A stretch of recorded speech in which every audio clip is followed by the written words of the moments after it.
अरे लागता कि मर जाई। अरे हे यार,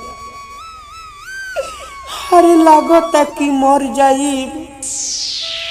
अरे करे जा,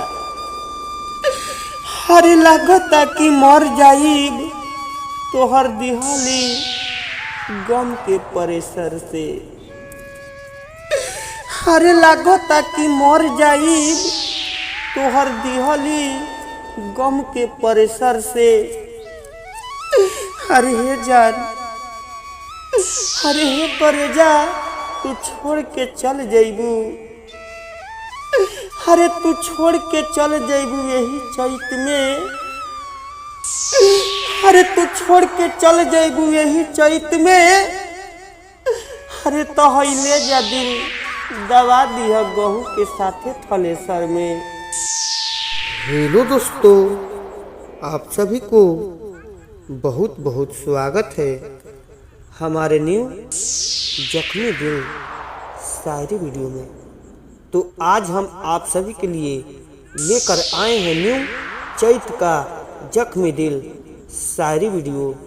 तो चलिए हम आप सभी को समय ना लेते हुए लेकर चलते हैं न्यू रुला देने वाला बेवफाई शायरी वीडियो में।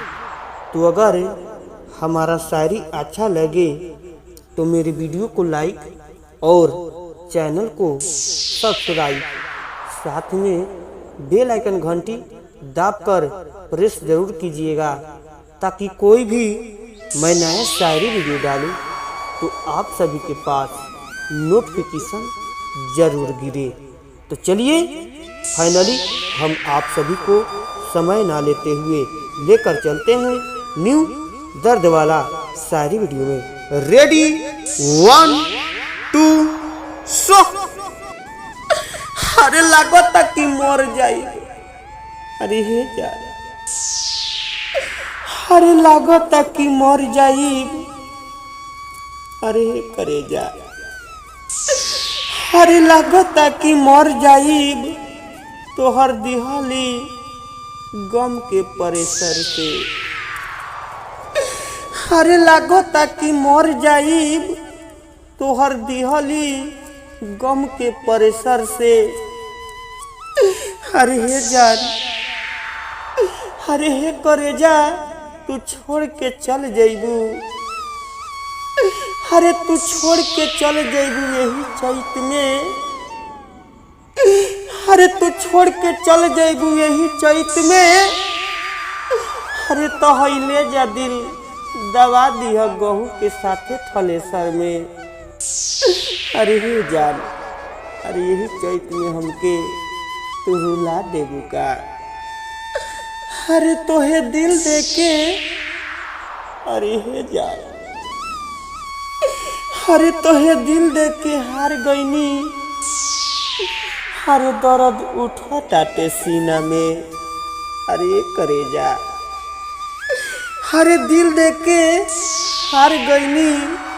दर्द उठा टाटे सीना में। अरे हे जान, तू गजबे क दिलू। अरे हे करेजा, तू गजब हाल क दिलू। अरे हमारे चैत के महीना में। अरे हे जान, अरे बहुत रोइलू हो। अरे सब केहू खुशी खुशी, अरे सब केहू खुशी खुशी अपन गेहूं कटवावता। अरे हे भाई, अरे सब केहू खुशी खुशी अपन गेहूं कटवावता। अरे हर जाई हमर एगो जान बिया। अरे हर जाई एगो हमर जान बिया। अरे यही चैत के महीना में हमके बहुते रोआवता। अरे गजब गजब के बात बतियावता। अरे हे भाई, अब हम का करी का ना। तो प्लीज भाई आप सब सपोर्ट कीजिए और ऐसे ऐसे न्यू जख्मी दिल शायरी सुनने के लिए हमारे चैनल को आप सब सब्सक्राइब जरूर कर लीजिए और प्लीज़ भाई आप सब वीडियो को लाइक ज़रूर कीजिए और एक प्यारा सा कमेंट आप सब ज़रूर करना नहीं भूलिए। तो चलिए, अगर थोड़ा भी हमारा शायरी अच्छा लगा होगा तो प्लीज़ मेरे वीडियो को लाइक और चैनल को सब्सक्राइब, साथ में बेल आइकन घंटी दबाकर प्रेस जरूर कीजिए, ताकि कोई भी मैं नया शायरी वीडियो डालूं तो आप सभी के पास नोटिफिकेशन जरूर गिरे। तो चलिए, बने रहिए हमारे नेक्स्ट वीडियो के लिए। तब तक के लिए जय हिंद, जय भारत।